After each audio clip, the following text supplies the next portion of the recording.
ধারণা করা হচ্ছে এরপরে চায়না হবে সুপার পাওয়ার, আবার অনেকে বলছে এরপরে ইন্ডিয়া হবে সুপার পাওয়ার। এভাবে একটার পর একটা সুপার পাওয়ার যাওয়ার পরে সর্বশেষ যে সুপার পাওয়ারটা পৃথিবীর বুকে মাথা উঁচু করে দাঁড়িয়ে থাকবে সেটার নাম হচ্ছে ইসলাম। সেটার নাম কি?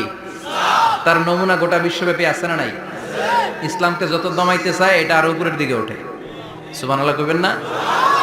ইসলামের বৈশিষ্ট্য হচ্ছে চারা বীজের মতো। চারা বীজ তো আপনারা চিনবেন, নিমসারের মানুষ। বীজ, ইসলাম হচ্ছে বীজের মতো। ইসলামের শত্রুরা ইসলামকে মাটিতে গেড়ে দিতে চায়, কিন্তু ইসলাম হচ্ছে বীজের মতো, চারা বীজ। চারা বীজ মাটিতে গেড়ে দিলে কি হয়? কথা কন। আরো গজিয়ে ওঠে, মাটি ফেড়ে উপরের দিকে উঠে চিৎকার করে বলেন ঠিক কি না?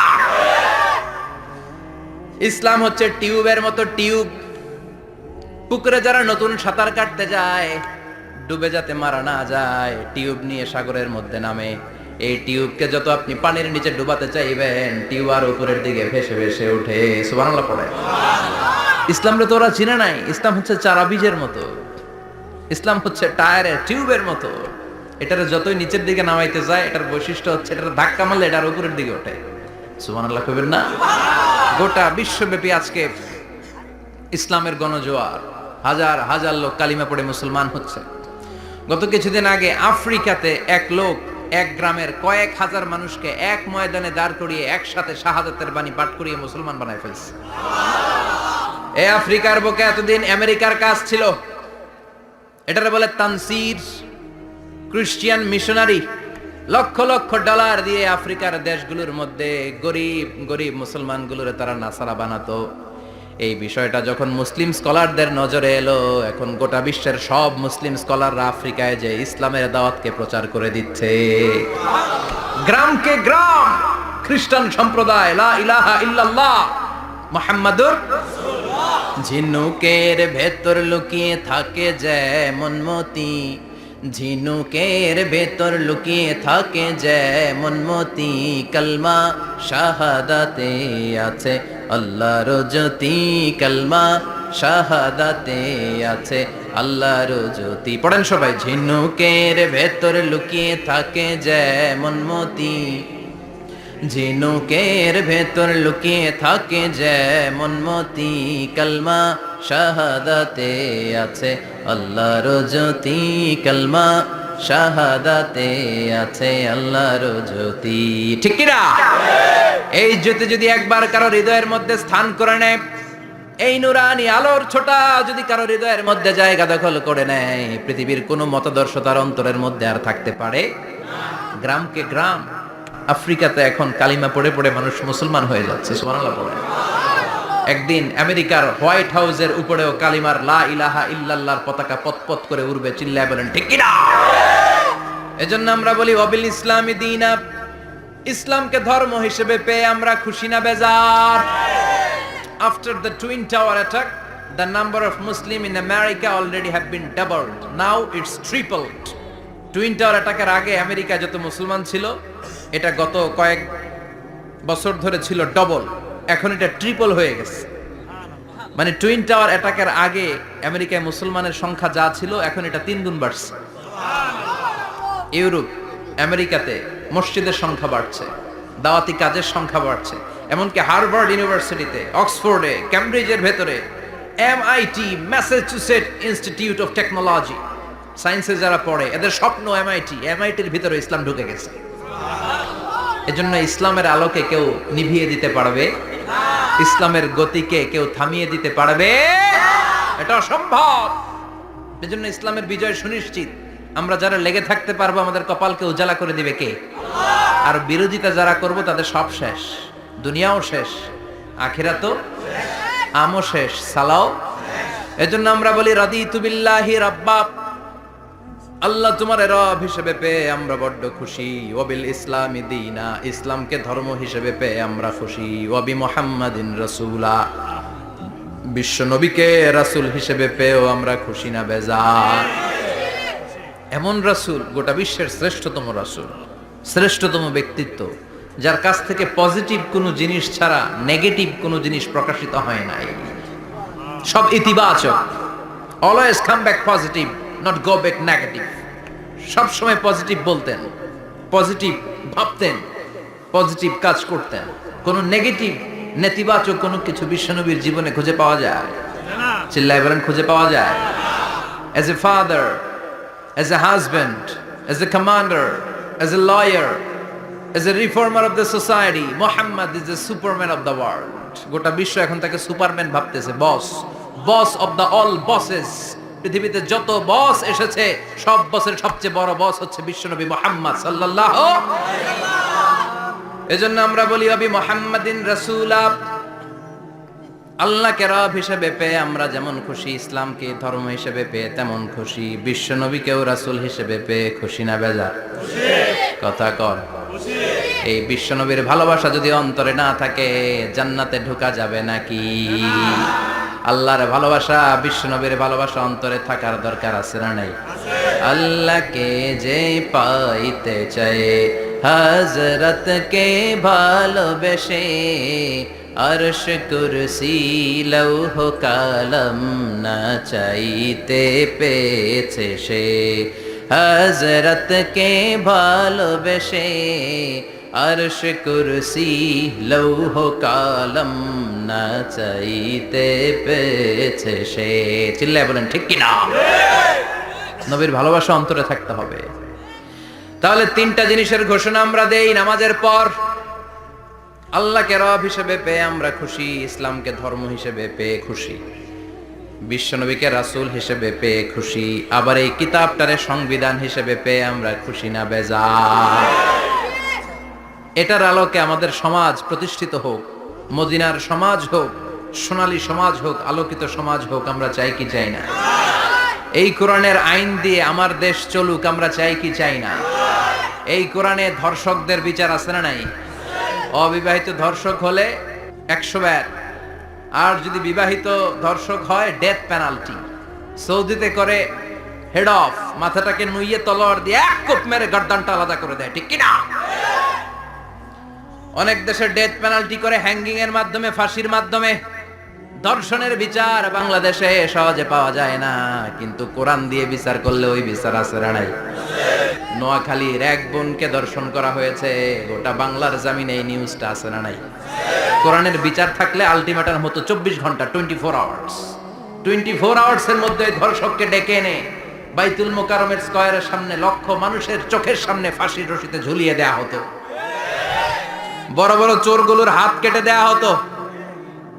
কলা চোর, ডিম চোর, মুরগি চোর না, বড় বড় সাইজের চুরি যারা করে 1000 কোটি টাকা মেরে দেয়, দেশের 12টা বাজিয়ে দেয়, দেশের 10-এর সর্বনাশ করে, সিমেন্ট খাইয়া, টিন খাইয়া, রড খাইয়া সব হজম করে। ব্রিজ ভেঙে গেলে ব্রিজের ভেতরে পাওয়া যায় বাঁশ, তার মানে রড গেছে কই? হ্যাঁ, পেটে। এগুলোর এক একটার পেটে 10টা করে পাকস তুলে দিছে আল্লাহ। 10টা স্টোমাক না থাকলে রড হজম হয়? কথা কয় না? এগুলোর বিচার হওয়ার দরকার আছে না নাই? কোরআনের রাজ যদি কায়েম হয়, এই সবগুলো বড় বড় চোরের বিচার হবে, লাইভ ব্রডকাস্টিং হবে টিভিতে, আমরা সবাই দেখবো কেমন করে তাদের হাত কাটা হয়। ওই সমাজ আমাদের দেশে চালু হোক, আমরা চাই কি চাই না? তাহলে সোজা সাপটা হিসাব, এই 4টা জিনিসের বিরুদ্ধে কেউ অবস্থান নিলে তাদের বিরুদ্ধে আমাদের অবস্থান, জোরে কোন ঠিক কিনা? আর এই 4টা জিনিসের পক্ষে যারা কথা বলবে তাদের জন্য আমাদের অন্তরে দোয়া আছে না নাই? এক হচ্ছে আমার রব, 2 হলো আমার ইসলাম, 3 হলো আমার পেয়ারা নবী, 4 হলো আমাদের আল্লাহর দেয়া সংবিধান কোরআন। এই 4টা জিনিসের বিরুদ্ধে কথা বললে খবর আছে না নাই? এই 4টা জিনিসের বিরুদ্ধে কথা বলা হবে। মুসলমানদের দেশে এই 4টা জিনিসকে কটূক্তি করা হবে, অপমান করা হবে, আর এর বিরুদ্ধে প্রতিবাদ আসবে না। মুমিন চুপ করে বসে থাকবে, সেটা মুমিন নয়, সেটা মুনাফিক। চিল্লায় বলেন ঠিক কিনা? এজন্য এই 4টা জিনিসের বিরুদ্ধে কথা বললে প্রতিবাদের ঝড় তোলার দরকার আছে না নাই? রাজি আছো মুসলমান? এই 4টা জিনিসের জন্য ভালোবাসা আমাদের অন্তরে তুমি স্থান করে দাও। এগুলোকে পুঁজি করে যেন আমরা জান্নাতের অধিকারী হতে পারি, তুমি তৌফিক দাও। আর জোরে পড়েন আমিন। আজকে আমরা যে বইটা থেকে কথা শুনবো, বইটার নাম কি বলেন? আরো জোরে বলেন, কি নাম? আজকে আমরা জানার নিয়তে, শিখার নিয়তে, আমাদের আখিরাতটাকে সুন্দর করার নিয়তে কোরআন থেকে কিছু কথা শুনবো, ইনশাআল্লাহ পড়েন, আরো জোরে পড়েন ইনশাআল্লাহ। আমাদের সবকিছু হয়ে যাচ্ছে শো অফ, মাহফিল হয়ে যাচ্ছে শো অফ, আলোচনাগুলো হয়ে যাচ্ছে শো অফ, লোক দেখানো ভাব, অন্তরে ইখলাস নাই, আল্লাহর প্রতি দরদ নাই, স্রষ্টার প্রতি অগাধ বিশ্বাস আর ভালোবাসা নাই। আমাদের ডে টু ডে লাইফের চিত্র যদি আমরা খেয়াল করি তাহলে দেখব our spirituality is going down, our লিল্লাহিয়াত ইখলাস ইজ গোয়িং ডাউন। আমাদের ইখলাস যাচ্ছে নিচের দিকে, মানে কমছে, ডিক্রিজিং ডে আফটার ডে। কিন্তু our greed, our jealousy, our arrogance, আমাদের অহংকার, আমাদের ক্ষমতার প্রতি লোভ, আমাদের হিংসা, এগুলো দিন দিন উপরের দিকে যাচ্ছে। চিল্লা এখন ঠিক কিনা? এই তাফসির মাহফিলগুলোর মূল উদ্দেশ্য হচ্ছে আমাদেরকে রাইট ট্র্যাকে নিয়ে আসা। We should come back to the right track. Train যদি লাইনচ্যুত হয় অ্যাক্সিডেন্টের সম্ভাবনা আছে না নাই? লাইনচ্যুত হয়ে গেলে রেল কর্তৃপক্ষ এটাকে এসে আবার লাইনে তুলে দেয়, ঠিক কিনা? আমরা শয়তানের ওয়াসওয়াসাতে প্রায় লাইনচ্যুত হয়ে যায়। এই তাফসির মাহফিলগুলোর উদ্দেশ্য হচ্ছে আমাদেরকে আবার লাইনে তুলে দেয়া। আলহামদুলিল্লাহ কোন? এই জন্য সময় নষ্ট করে, যে সময় ব্যয় করে যে আমরা এসেছি, আসুন আমরা শুরুতেই নিয়তটাকে খালেস করে নেই, যে আজকে আমরা যা শুনবো আমলের নিয়তে শুনবো, ইখলাসের সাথে শুনবো, নিজেকে পরিবর্তন করার জন্য শুনবো, আমার আখিরাতটাকে, আমার জান্নাতটাকে সুন্দর করার জন্য শুনবো। আসুন আমরা সরাসরি কোরআন থেকে শুনি, কেননা কোরআন থেকে কথা শুনলেই বরকত, কোরআন থেকে কথা শুনলে জীবন আলোকিত হয়। জীবনটা আলোকিত করে দেয় কে? কারণ সব সমস্যার সমাধান দিতে পারে। সমাধান চাও যদি জীবনে, মরণে ফিরে যাও, খুঁজে নাও, চোখ রাখো কোরআনে। চোখ রাখবেন কোথায়? না টিভির পর্দায়? কোথায়? সমাধান চাও যদি জীবনে, মরণে ফিরে যাও, খুঁজে নাও, চোখ রাখো কোরআনে। If you want the solution this dunya and akhirah, go back, have a look to the holy Quran. Subhanallah পড়েন। সমাধান চান তো go back, sit down and have a look to the Quran. আপনার জীবনের সব সমস্যার সমাধান কোরআনের ভেতরে আছে না নাই? সেই কোরআন থেকে আমরা কথা শুনবো। আমি আমার খুতবার শুরুতে সূরাতু আল কারিয়ার প্রথম 3টি আয়াত তেলাওয়াত করেছি। এই সূরার ভেতরে আল্লাহ তাআলা কিয়ামতের নকশা এঁকে দিয়েছেন, কিয়ামতের প্রামাণ্য বর্ণনা দিয়েছেন। কিয়ামত যে একদিন হবে, এই পৃথিবী যে ধ্বংস হয়ে যাবে, এটার ব্যাপারে সবার অগাধ বিশ্বাস আছে তো? না সন্দেহ লাগে? সন্দেহ আছে কারো? এই পৃথিবী একদিন থাকবে না, ভেঙে চুরমার হয়ে যাবে, খান খান হয়ে যাবে, সব ম্যাসাকার হয়ে যাবে। আমি থাকবো না, আপনি থাকবেন না, আমরা কেউই থাকবো না, থাকবে একজন, তিনি কে? এটার নাম কিয়ামত, যেটার ব্যাপারে বিশ্বাস না থাকলে ইমানের ঘাটতি চলে আসবে, ঠিক কিনা? তো সেই কিয়ামতের দিনটা কেমন হবে, কিয়ামতের দৃশ্যটা কিরকম হবে, এর নকশা খুব সংক্ষিপ্ত পরিসরে মাত্র 11টা আয়াতে আল্লাহ তুলে ধরেছেন। আপনি মনোযোগ দিয়ে কানগুলো খরগোশের মতো খাড়া করে যদি কথাগুলো শুনেন, আপনার মনে হবে আপনি এখানে বসে কিয়ামত চোখে লাইভ দেখতেছেন, লাইভ। আল্লাহ এমন ভাবে বলেছে, সুবহানাল্লাহ পড়েন। তা আসুন আমরা সরাসরি কিয়ামতকে দেখে আসি, আসলে কিয়ামতটা কেমন। বর্ণনা করছেন কে? আল্লাহ। সূরার নাম হচ্ছে সূরাতুল কারিয়া। কি নাম? আওয়াজ করে উত্তর দিতে হবে। সূরার নাম আল কারিয়া। চিৎকার মেরে বলেন, সূরার নাম কি? আল কারিয়া। এটা মাক্কি সূরা। কি সূরা? বিশ্বনবীর জীবনের 2টা পর্ব, একটা মাক্কি পর্ব আর একটা মাদানী পর্ব। এটা মাদানী পর্বে নাজিল হয়নি, এটা নাজিল হয়েছে মাক্কি পর্বে। এই সূরার আয়াত সংখ্যা 11। এটা কোরআনের 101 নম্বর সূরা। এটা আল কোরআন আল কারীমের 30তম পারায় অবস্থিত একটা সূরা। আমাদের অনেকেরই মাশাআল্লাহ মুখস্থ আছে, আছে না? ইমাম সাহেব নামাজে প্রায় পড়ে, অনেকেরই মুখস্থ। শুনতে শুনতে কবে যে মুখস্থ হয়েছে আমাদের নিজেরাও জানি না। সুবহানাল্লাহ পড়ে। কোরআনের ভেতরে খালি বরকত, এটার সাথে লাগলেই বরকত, মসজিদে গেলেই বরকত, মনের অজান্তে আমরা এই সূরাকে মুখস্থ করে ফেলেছি।